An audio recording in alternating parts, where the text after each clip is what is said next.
መምህራኖች ያላስተማሯችሁን ቤተክርስቲያን ያላስተማረቻችሁን እንግዳ ትምህርት አታምጡ። ይሄማ ከሰማይ የወረደ ስለሆነ እግዚአብሔር ነው ብላችሁ አትቀበሉ። ቶሎ በቤተክርስቲያን ሕይወት ውስጥ በቤተክርስቲያን ጉዞ ውስጥ አሉ ሐሰተኞች መምህራን እንግዳ ትምህርት ያመጣሉ። ለምን እንግዳ ትምህርት አመጣችሁ ሲባሉ ደግሞ ወደ እልህኝነት ነው የሚሄዱት። በትዕቢት ላይ ትዕቢት ነው የሚጨምሩት። እንደምታውቋቸውም ለመመለስ ዝግጁ አይደሉም አብዛኞቹ።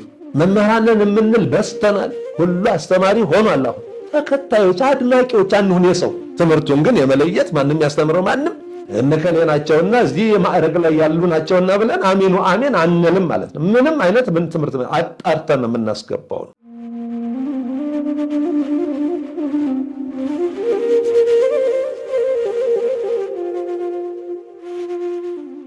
ለቆሮንቶስ ለዕብራውያን ቢሆኑ ለኤፌሶን ሰዎች ቢሆኑ ለፍጻሜው ለኛ ስለሆኑ ነው። ሁሉ የተጻፈው ሁሉ ለተግሳጻችን ለኛ ትምህርት ምክር ተግሳጽ እንዲሆን ተጻፈ ተብሎ ስለተነገረን ማለት ነው። እና በአንደኛ ጢሞቴዎስ ምዕራፍ 6 ቁጥር 3 እስከ 6 እንዲህ ይላል ቅዱስ ጳውሎስ፣ እነዚህን አስተምርና ምከር። ማንም ልዩ ትምህርት የሚያስተምር ከጌታችንም ከኢየሱስ ክርስቶስ በሆነው ጤናማ ቃልና እግዚአብሔርን ለመምሰል በሚስማማ ትምህርት የማይጠጋ ቢሆን በትዕቢት ተነፍቷል፣ አንዳችም አያውቅም። ነገር ግን ምርመራን በቃልም መዋጋትን እንደ በሽተኛ ይናፍቃል እያለ ይቀጥላል። ስለዚህ ይህንን አሁን ይደጋግመዋል ቅዱስ ጳውሎስ። በሱ ዘመን እሱ በነበረበት በሚያስተምርበት ዘመን እሱ ገብቶ አስተምሮ ምዕመናንን አጽንቶ ሲወጣ እግር በእግር ደግሞ ገብተው ያንን ትምህርት የሚያስተሐቅር የሚያስተባብል እንግዳ ትምህርት የሚዘሩ በዘመኑ ሐሳውያን መሲሖች መናፍቃን ስለነበሩ ከሚሰማው መረጃ በእግዚአብሔር መንፈስ ቅዱስም ደግሞ እግዚአብሔርም ከሚገልጥለት ተነስቶ ልዩ ትምህርት ላይ ደጋግሞ ማስጠንቀቂያ ማሳሰቢያ ሰጥቶ የኛ ዘመን ደግሞ ከሱ ዘመን የበለጠ የከፋ ዘመን መሆኑን እናውቃለን። በሱ ዘመን እንኳን እንዲህ ያሉ ካሉ ልዩ ትምህርት የሚያስተምሩ እሱ ካስተማረው ተጻራሪ የሆነ ተቃራኒ የሆነ ከእግዚአብሔር ያልተገኘ እንግዳ የሆነ ትምህርት የሚያስተምሩ በዚያን ዘመን እንኳን ከነበሩ በእኛ ዘመንማ ምን ያህል እጥፍ ድርብ እንደሆኑ ያው የምናውቀው ስለሆነ ማለት። ስለዚህ ምከርና አስተምር ተብሏል። ማንም ልዩ ትምህርት የሚያስተምር ከጌታችን ከኢየሱስ ክርስቶስ በሆነው ጤናማ ቃል እግዚአብሔርን ለመምሰል በሚስማማ ትምህርት የማይጠጋ ቢሆን ነው። እሱ በትዕቢት ተነፍቷል። ትዕቢተኛ ነው። እንደምታውቋቸውም ለመመለስ ዝግጁ አይደሉም አብዛኞቹ። እንግዳ ትምህርት ያመጣሉ። ለምን እንግዳ ትምህርት አመጣችሁ ሲባሉ ደግሞ ወደ እልህኝነት ነው የሚሄዱ። ለምን ተነካን ነው የሚሉት። ይሄ የሚያሳየው በትዕቢት ተነፍቷል፣ አንዳችም አያውቅም እያለ ነገር ግን ምርመራን በቃልም መዋጋትን እንደ በሽተኛ ይናፍቃል እያለ ነው።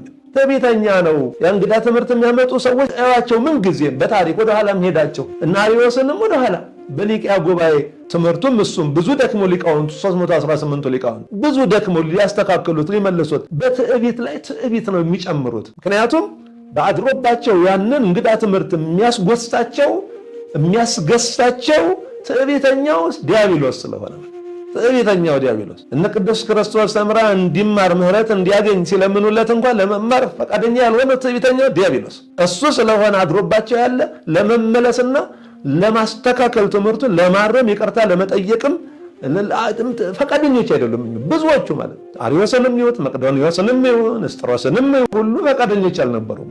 አርዮስም መቅዶንዮስም ንስጥሮስ እንደውም በትዕቢት ተነፍተው ጉባኤውን በመናቅ ነው የተወገዙት። በኋላም ሊዮንን ማየት እንችላለን። አራተኛው ጉባኤ ኬልቄዶን ላይ ደግሞ ማለት ጉባኤው ላይ እንኳን ለመገኘት ፈቃደኛ አልነበረም። የዛን ዘመኑ ሊዮን ፈቃደኛ አልነበረም። መልእክተኞች ነው የላከው ለክብሩ እንደማይመጠኑ አድርጎ ከትዕቢተኝነቱ የተነሳ በወቅቱ ከነበሩት ሊቃውንተ ቤተክርስቲያን ጋር ተገኝቶ አብሮ ለመምከር እንኳን ፈቃደኛ አልነበረም። በትዕቢት የተነፋ ነበር። ስለዚህ ነው በትዕቢት ተነፍቷል ያ ሰው እንግዳ ትምህርት የሚያመጣ ሰው ብሎ ሐዋርያው ቅዱስ ጳውሎስ ነግሮናል ማለት። ስለዚህ ይህንን የመሳሰሉትን በደንብ አድርጎ ማጤን ያስፈልጋል። አንደኛ ጢሞቴዎስ ምዕራፍ 4 ቁጥር 1 እንደዚሁ በተመሳሳይ መንፈስ ግን በግልጥ በኋለኞች ዘመናት አንዳንዶች የሚያስቱ መናፍስትንና በውሸተኞች ግብዝነት የተሰጠውን ያጋንንትን ትምህርት እያዳመጡ ሃይማኖትን ይክዳሉ ይላል።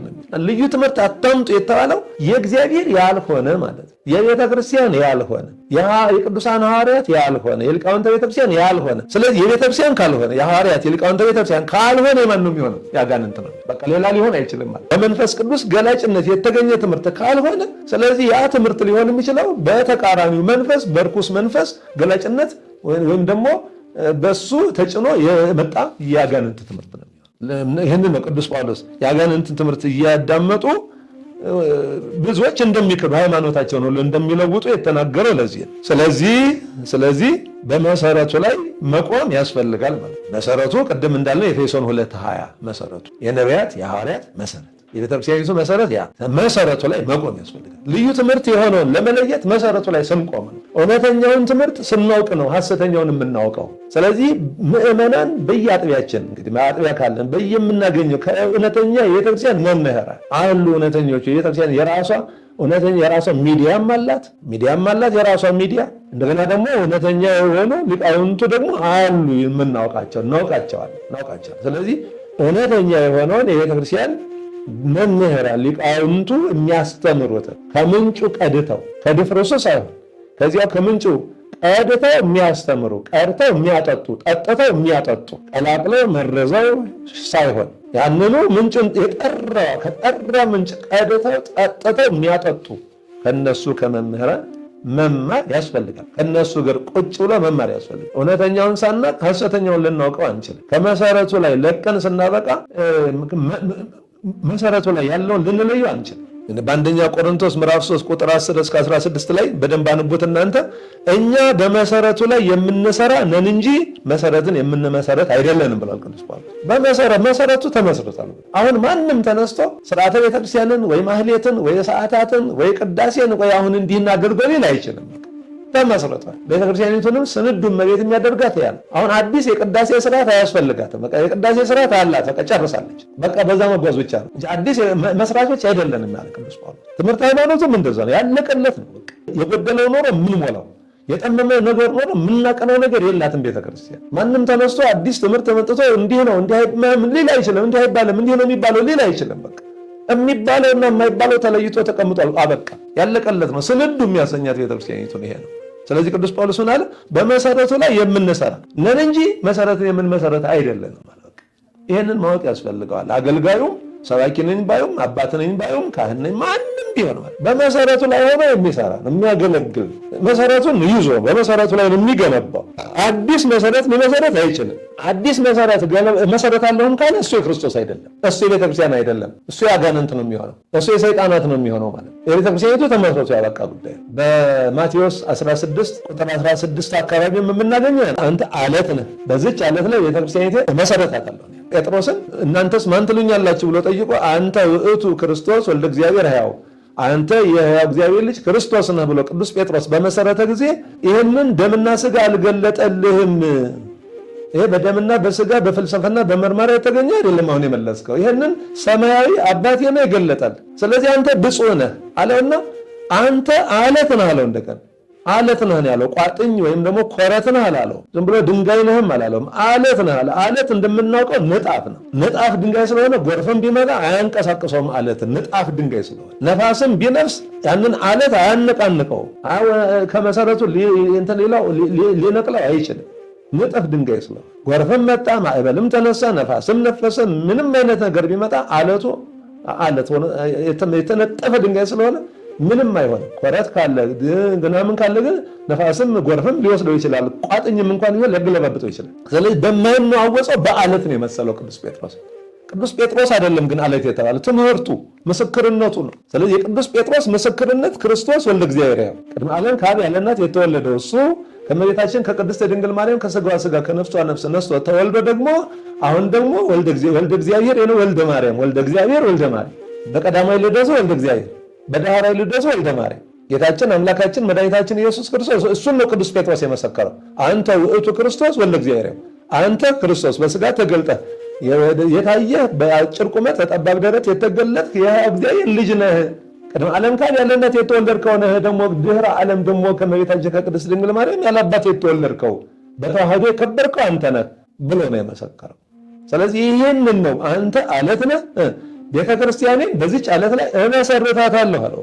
በዚህ ዓለት ላይ ማለት በዚህ የምስክርነት ቃል ያንን ነው ሐዋርያዊ ትምህርት ሃይማኖት፣ ሐዋርያዊ እምነት፣ ሐዋርያዊ ስልጣነ ክህነት።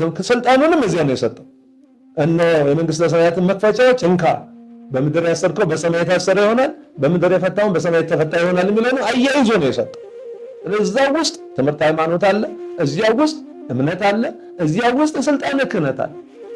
ሐዋርያዊ ትምህርት ሃይማኖት አለ፣ የመሰከረው ምስክርነት፣ ሐዋርያዊ እምነቱም እዛ ውስጥ አብሮ በምስክርነቱ ደግሞ አምኗል፣ እንደገና ስልጣኑንም አግኝቷል። በዚህ ላይ ነው ቤተክርስቲያን የተመሰረተችው። መሰረቷ ይሄ ነው። ሐዋርያዊ ትምህርት ሃይማኖት፣ ሐዋርያዊ እምነት፣ ሐዋርያዊ ስልጣነ ክህነት፣ ሐዋርያዊ ትውፊት፣ ሐዋርያዊ ስርዓት አምልኮ ያልናቸው እዚያው ነው የሚገኙት ማለት ነው። ይህንን አውቆ መሰረቱ ይሄ ነው። በዚህ መሰረት ላይ ነው የሚጓዘው ማለት ነው። ለዚህ ነው ቅዱስ ጳውሎስ በመሰረቱ ላይ የምንሰራ ነን እንጂ መሰረትን የምንመሰረት አይደለንም። ይህንን ማወቅ ያስፈልጋል። ማንም ቢሆን አሁን አዲስ መሰረት ሊያኖር አይችልም። ካኖረም እሱ የቤተክርስቲያን አይደለም፣ እሱ የሰይጣን እሱ ያጋንንት። ይህንን መለየት ያስፈልጋል ማለት ነው። በሁለተኛ ዮሐንስ ቁጥር 8 እስከ 12 ያው አንድ ምዕራፍ ብቻ ስላለው ሁለተኛ ዮሐንስ ቁጥር 8 እስከ 12 እንዲህ ይላል፣ ፍጹም ዋጋ እንድታገኙ እንጂ የሰራችሁበትን እንዳታጡ ራሳችሁን እወቁ። የሚጠራጠር በክርስቶስም ትምህርት የማይኖር ሁሉ እግዚአብሔር ከእርሱ ጋር የለም። በክርስቶስ ትምህርት የሚኖር ግን በአብና በወልድ አለ። ወደ እናንተ የሚመጣውን ይህንንም ትምህርት የማያመጣውን ወደ ቤታችሁ አታስገቡት፣ ሰላምም እንኳ አትበሉት። ሰላም የሚለው በክፉ ስራው ይተባበረዋልና የሚለው ለዚህ ነው። በደንብ መለየት ያስፈልጋል። በጣም ብዙ ነገሮችን የነገረን ቅዱስ ዮሐንስ በክርስቶስ ትምህርት የማይኖር ሁሉ እግዚአብሔር ከእርሱ ጋር የለም አለ። ስለዚህ ትምህርቱ የእግዚአብሔር ነው አይደለም። የእግዚአብሔር ትምህርት ካላመጣ እግዚአብሔርን ከእሱ ጋር የለም። ስለዚህ እግዚአብሔር ከእሱ ጋር ከሌለ ደግሞ ማን ነው የሚኖረው? ከእርሱ ጋር ካል ሰይጣን ነው የሚኖረው ማለት ነው። ስለዚህ ፍጹም ዋጋ እንድታገኙ ሌላ ትምህርት አታምጡ፣ ሌላ ትምህርት አትቀበሉ የሚለው ትምህርት ፍጹም ዋጋ እንድናገኝ የደከምንበትን ያመንበትን ስናገለግል የኖርንበትን እንደ እከሌ ናቸው ያስተማሩት እከሌ ነው ያስተማረው ብለን ሰዎችን በመከተል ብዙ ጊዜ ቀልጠናል። እንደምታው ብዙ ሰዎች ቀልጠዋል። ብዙ ሰዎችን አጥተናል። ቀልጠናል ስንል እሱም ማለት ነው። ብዙ ሰዎች አጥተናል ሰዎችን በመከተል የሰዎች ቲፎዞ በመሆን እነዛ ሰዎች በወጡ ጊዜ ብዙዎች አብረው ወጥተዋል። እነዛ ሰዎች ባዳጣቸው ጊዜ ብዙዎች ወድቀዋል። ስለዚህ ሰው አምላኪዎች እንዳንሆን ሰውየው ማንም ሊሆን ይችላል። በጸጋ እግዚአብሔር የተጎበኘ ጥሩ መምህር ነው ካልን በቃ እግዚአብሔር እንዲያስፈጽመው እንጸልይለት እንዘንለት እንጂ ተከታዮች አድናቂዎች አንሁን። የሰው መምህር ከሌ አባ ከሌ ባህታዊ ከሌ እያል ብዙ ተከትለን ብዙዎቻችን አተናል። ከዚህ ቀደም የምታውቁት ነው። የቅርብ ጊዜ ትውስታዎቻችን ናቸው። እነዚያ ዛሬ በፕሮቴስታንት ዲኖሚኔሽኖች ውስጥ ገብተው ሲዳክሩ አንዳንዶች ነቅተው ተመልሰዋል። አንዳንዶች ግን እንደዛ እንደጠፉ አተናቸዋል።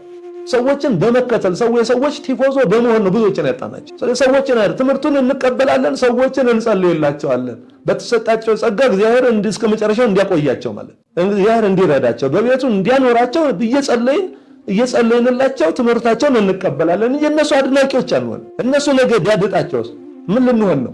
ሰው ላይ ተመርኩዘን ስናበቃ ነገ አብረን እኮ ነው ተያይዘን የምንወርቀው። ስለዚህ የሰዎች አድናቂዎች እንዳንሆን ግን ያመጣው ማንም ይሁን ማንም ያመጣው ትምህርት የማን ነው? በክርስቶስ ትምህርት የሚኖር ከሆነ እሰየው። የክርስቶስን ትምህርት አምጥቶት ከሆነ ሐዋርያት የገለጡትን ክርስቶስ ራሱ ያስተማረውን ሰው ሆኖ አስቀድሞ ነቢያት ትንቢት የተናገሩለትን ክርስቶስ ሰው ሆኖ ያስተማረውን ሐዋርያት ከእሱ አግኝተው ያስተማሩትን ሊቃውንተ ቤተክርስቲያን ከእሱ አግኝተው ያብራሩትን የመሰከሩትን እሱን ከሆነ የሚያመጣው እሰየው እንቀበለዋለን። እሱን ካላመጣ በእግዚአብሔር ስለሌለ እነሆ ያንን ሰው በቤታችሁ እንኳን አታስገቡት ማለት በቤታችሁ በልብ ቤታችሁ ማለት ሰውየውን ትምህርቱን ሰውየውን በአባትነት በመምህርነት አትቀበሉት ነው። አባት ነው ብላችሁ መምህር ነው ብላችሁ ባህታዊ ነው ብላችሁ መነኩሴ ነው ብላችሁ ሰባኪ ነው ብላችሁ አትቀበሉት። ጳጳስም ቢሆን ጳጳስ ነው ብላችሁ አትቀበሉት። የክርስቶስን ትምህርት የማያመጣ ከሆነ አትቀበሉት። ወደ ቤታችሁ አታስገቡት ማለት ይሄ ነው። ወደ ቤት ልቡናችሁ አታስገቡት። ትምህርቱን እሱንም አትቀበሉት። ሰላምም እንኳን አትበሉት ማለት አትተባበሩ ማለት ነው። እንደማንኛውም ሰው ዝም የማያምነው እንደምን አደርክ ምናምን እሱ አይደለም። ሰላም ማለት አንድነት መሆን አንድነት መፍጠር ነው። ሰላም ከእሱ ጋር ህብረት አትፍጠሩ። ሃይማኖታዊ ህብረት አትፍጠሩ ከሱ ጋር፣ ሰላም አይኑራችሁ ከሱ ጋር። የእናንተ ሰላም ክርስቶስ ነው፣ የሱ ሰላም ደግሞ ሌላ ስለሆነ አንድ ልትሆኑ አትችሉም ነው። ሰላም የሚለው በክፉ ስራው ይተባበረዋልና ማለት ከሱ ጋር እንደሚሆን እሱን የሚቀበል ወደ ልቡ የሚያስገባው ወደ ቤቱ የሚያስገባው ሰላም የሚለው አንድነት ከሱ ጋር የሚፈጥረው በክፉ ስራው ይተባበረዋል። ቅድም እንዳልነው ያ ትምህርት የተወገዘ ስለሆነ እሱ ውግዘቱን ይካፈላል ማለት ነው። ይሄንን በደንብ አድርጎ ማስተዋል ያስፈልጋል። በኢሳይያስ ምዕራፍ 29 ቁጥር 13 እስከ 15ም ጌታም አለ ይህ ሕዝብ በከንፈሮቹ ያከብረኛልና ልቡ ግን ከእኔ የራቀ ነውና በከንቱ ያመልኩኛል ብሎ ሰው ሰራሽ ትምህርትም ያስተምራሉ ይላል። ሰው ሰራሽ እግዚአብሔር የሌለበት ሰው ሰራሽ ትምህርትም ያስተምራሉ። ስለዚህ ነው ይህ ሕዝብ በድጋሚ እንዲፈልስ አደርጋለሁ የሚል በትንቢተ ነቢያት እንኳን አስቀድሞ በብሉይ ኪዳን እንኳን ሰው ሰራሽ ትምህርት የሚያስተምሩ ሰዎች እንደነበሩ እና ዳንን በእነሱን በመከተል ብዙዎች እንደጠፉ ከእግዚአብሔር ጋር እንደተጣሉ የእግዚአብሔር መቅሰፍትም እንደወረደባቸው ጭምር እናገኛለን ማለት ነው። ስለዚህ ይህንን ማወቅ ያስፈልጋል። በማቴዎስ 16 ከቁጥር 6 እስከ 13ም ጌታችን አምላካችን መድኃኒታችን ኢየሱስ እወቁ ከፈሪሳውያንና ከሰዱቃውያን እርሾ ተጠበቁ ብሎ እርሾ ያለው ትምህርት ነው፣ የስህተት ትምህርት የሰዱቃውያን የፈሪሳውያን። አሁንም ደግሞ በዚህ ዘመን ያሉ እንግዳ እርሾዎች፣ የኑፋቄ እርሾዎች፣ የታድሶ መናፍቃን እርሾ፣ የመናፍቃን እርሾ፣ የካቶሊክ እርሾ፣ የአህዛብ እርሾ የገቡ ሊያስገቡ የሚፈልጉ ስላሉ ከእነዚያ ተጠበቁ ተብሏል። እንግዳ ከሆነ ትምህርት እርሾ መጠበቅ ያስፈልጋል። የቤተ ክርስቲያን ካልሆነ ከዚያ ተጠበቁ ተብለን በእርሾ የተመሰለው የስህተት ትምህርታቸው፣ ኑፋቂያቸው፣ ክህደታቸው ነው። ሮሜ 16:17 ላይ ወንድሞቻችን ሆይ እናንተ የተማራችሁትን ትምህርት የሚቃወሙትን የተማራችሁትን ትምህርት ይዛችሁት የኖራችሁትን የሚቃወሙትን መለያየትንና ማሰናከያ የሚያደርጉትን እንድታውቁባቸው እማልዳችኋለሁ ከነርሱም ተለዩ ይላል ቅዱስ ጳውሎስ። አሁን በደንብ ነው የተማራችሁትን ትምህርት የሚቃወሙትን እስከዛሬ ተምራችሁ ይዛችሁት አሜን ብላችሁ የኖራችሁበትን እንግዳ ልዩ ትምህርት አምጥተው የሚቃወሙትን መለያየትንና አንድ ሆኖ በኖረው ህዝበ ክርስቲያን መካከል በቤተ ክርስቲያን መካከል ባመጡት እንግዳ ትምህርት ልዩ ትምህርት ምክንያት መለያየትንና ማሰናከያን የሚያደርጉትን እንድታውቁባቸው እማልዳችኋለሁ። ልመና ነው የሚያቀርበው።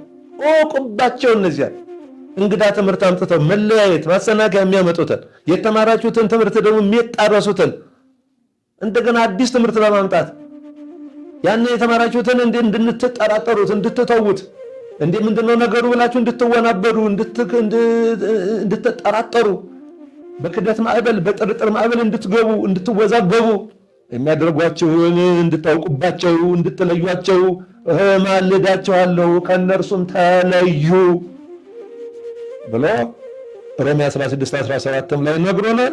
እንግዲህ መጨረሻ የማደርገው አንድ ጥቅስ ቆላስይስ 2 ከቁጥር 6 እስከ 8 አሁንም ቅዱስ ጳውሎስ ነው። ቅዱስ ጳውሎስ በዚህ ምን ያህል በዘመኑ እንደተቸገረ አንድም በዘመኑ እንደተቸገረ ሁለተኛም ደግሞ ከዚያ በኋላ ደግሞ የሚሆነውን እግዚአብሔር ገልጦለት ምን ያህል እንደምንቸገር አውቆ ቤተክርስቲያን በዚህ ጉዳይ እንግዳ በሆነ ትምህርት ልዩ በሆነ ትምህርት ጉዳይ እንግዳ የሆነ ልዩ የሆነ ትምህርት በሚያመጡ ሰዎች ምክንያት ምን ያህል እንደምትታወክ ምን ያህል እንደምትቸገር ተገንዝቦ ደግሞ ደጋግሞ እንዴት እንደጻፈልን በደንብ ሊገባን ያስፈልጋል። በእውነት ምን ያህል እንደገባው ምን ያህል እንደተገለጠለት ቆላስይስ 2 ከቁጥር 6 እስከ 8 እንዲህ ይላል። እንግዲህ ጌታችን ኢየሱስ ክርስቶስን እንደተቀበላችሁት ያውን ይሄ እንደተቀበላችሁት ጋር ምን ብለን ተቀበል ነው? ጌታችን ኢየሱስ ክርስቶስ አምላክ ወልደ አምላክ የጌቶች ጌታ የአማልክት አምላክ የነገስታት ንጉስ እግዚአብሔር ነው ብለን አይደል የተቀበል። አሁን ደግሞ እግዚአብሔር አይደለም የሚሉ ነው አይደል የመጡብን። ተመልከቱ፣ ፈራጁን አማላጅ እግዚአብሔርን ከእግዚአብሔርነት ፈጣሪውን እንደ ፍጡር አድርገው ነው አይደል የሚመጡ። ስለዚህ እሱን ብቻ አይደለም ጌታችን ኢየሱስ ክርስቶስን እንደተቀበላችሁት ማለት ትምህርቱ እሱ ያስተማረው ትምህርት ስለ ሚስጥረ ሥላሴ ስለ አብ ስለ ወልድ ስለ መንፈስ ቅዱስ ስለ ራሱ ስለ መንፈስ ቅዱስ አስተምሮናል። ስለ እናቱ ስለ ድንግል ማርያም በአንድም በሌላም አስተምሮናል። ስለ ቅዱሳኑ አስተምሮናል።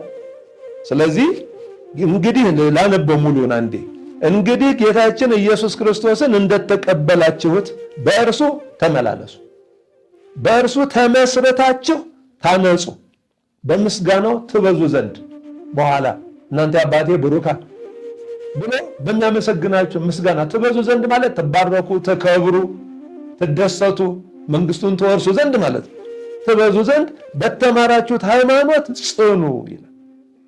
በተማራችሁት ሃይማኖት ጽኑ። ለዚህ ዓለም ስህተት በክርስቶስ ሕግ አይደለ። ለዚህ ዓለም ስህተት በክርስቶስ ሕግ አይደለ፣ በሰው ሰራሽ ስርዓት፣ በሰው ሰራሽ ስርዓት ለከንቱ የሚያታልሉ ሰዎች በነገር ማራቀቅ እንዳያታልሏችሁ ተጠንቀቁ ይላል። ይሄ መጨረሻችን ማሳሰቢያና ማስጠንቀቂያችን ነው። የመጨረሻው ጥቅስ ይሄ ነው። በነገር ማራቀቅ አንደበትን በማጣፈጥ ማለት ነው። በዚያ በነገር ማራቀቅ እንዳያታልሏችሁ ተጠንቀቁ። እነማ በሰው ሰራሽ ስርዓት ለከንቱ የሚያታልሉ። ስለዚህ ምን እንሆን? ተመስረታችሁ በተቀበላችሁት ጌታ ኢየሱስ ክርስቶስ እንደተቀበላችሁት በእርሱ ተመላለሱ። በእርሱ ተመስረታችሁ ታነጹ። ምክርም ነው። በምስጋናው ትበዙ ዘንድ በተማራችሁት ሃይማኖት ጽኑ። በቃ እስከ ዛሬ በተማራችሁት በእንግዳ ትምህርት አትወሰዱ። ሌላ ልዩ ትምህርት በሚያመጡ ሰዎች እንዳትታለሉ ተብሎ ደግሞ ደጋግሞ ሐዋርያው ቅዱስ ጳውሎስ ሐዋርያዊ አባታዊ ምክሩን፣ ተግሳጹን፣ ትምህርቱን ሰጥቶናል። ይህን ያህል ካልን እንግዲህ ለጊዜው ይበቃናል። ርዕሳችን ሌላ ልዩ ትምህርት አታምጡ፣ ሌላ ልዩ ትምህርት አትቀበሉ፣ በእንግዳ ትምህርት አትታለሉ፣ አትወሰዱ።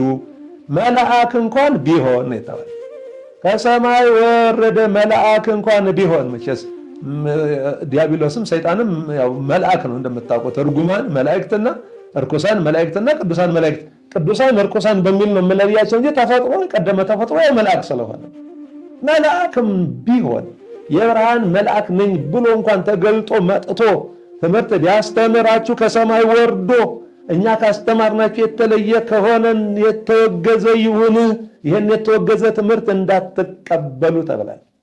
ስለዚህ ምንጊዜም ትምህርት እንግዲህ በሰማን ጊዜ ሚዛናችን ቅድስት ቤተክርስቲያን እንድትሆን በሷ ሚዛን የምትሰሙትን ትምህርት ሁሉ በቤተክርስቲያኒቱ አስተምህሮ እንድትመዝኑ መዝናችሁ አጣርታችሁ መርምራችሁ ተቀበሉ ተብለናል። ይህንን የምንጊዜም የህይወት መመሪያችን ልናደርገው ይገባናል። አነሳስቶ ላስጀመረን አስጀምሮ ላስፈጸመን ለልዑል እግዚአብሔር ክብር ምስጋና ይግባው። ወስብሐት ለእግዚአብሔር ወለወላዲቱ ድንግል ወለመስቀሉ ክቡር አሜን። ይቆየን።